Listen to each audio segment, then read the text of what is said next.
há um grande debate no país. Como devemos combater a pandemia do coronavírus?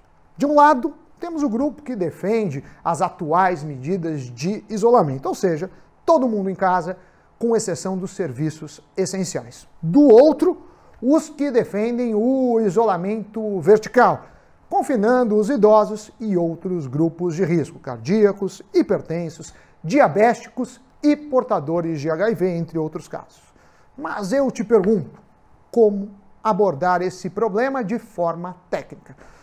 No último dia 26, foi liberada uma revisão de um estudo feito por cerca de 30 cientistas do Imperial College de Londres. Trata-se do mesmo grupo que levou o Reino Unido a mudar a estratégia de confinamento mais relaxado para um mais drástico adotado lá na semana passada. Neil Ferguson, um dos principais autores, tinha feito uma previsão de que 500 mil pessoas poderiam morrer no Reino Unido. Neste último estudo, ele comentou que, na verdade, o número de mortes poderia cair para 20 mil.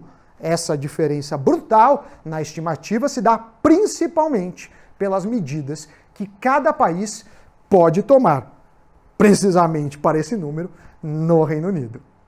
Eles trabalharam com cenários simulados. E falando do mundo, no caso de nada a ser feito, o estudo considera que seriam 7 bilhões de infectados com 40 milhões de mortes. Esse caso não se aplica, já que medidas têm sido adotadas em todas as partes do globo. O estudo considera, além do cenário que nada é feito, 2 outros cenários. A supressão, ou seja, isolamento, quando o número de mortes atinge a 0,2 por 100 mil habitantes, e a supressão, quando o número de mortes atinge a 1,6 para cada 100 mil habitantes. Com a supressão, quando o número de mortes chegar a 0,2 por 100 mil habitantes, teríamos 1.800.000 mortes no mundo. Já se as medidas de supressão fossem tomadas quando o número de mortes atingirá 1,6 por 100 mil, o número de mortes no mundo seria de 10.400.000 pessoas. E um dado do estudo me chamou a atenção. Quanto maior a renda do país, quanto mais rico for o país, maior a vulnerabilidade ao coronavírus, já que países mais ricos possuem uma pirâmide demográfica com mais idosos. As pessoas nos países mais pobres podem ter uma alimentação de menor qualidade e não ter acesso, por exemplo, a planos de saúde, mas na média são mais jovens, o que diminui muito a letalidade da doença.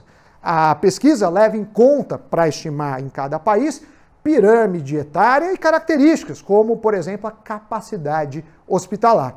Para o Brasil, eles estimaram 44.212 mortes, caso esse nosso isolamento de agora fosse mantido por 21 dias.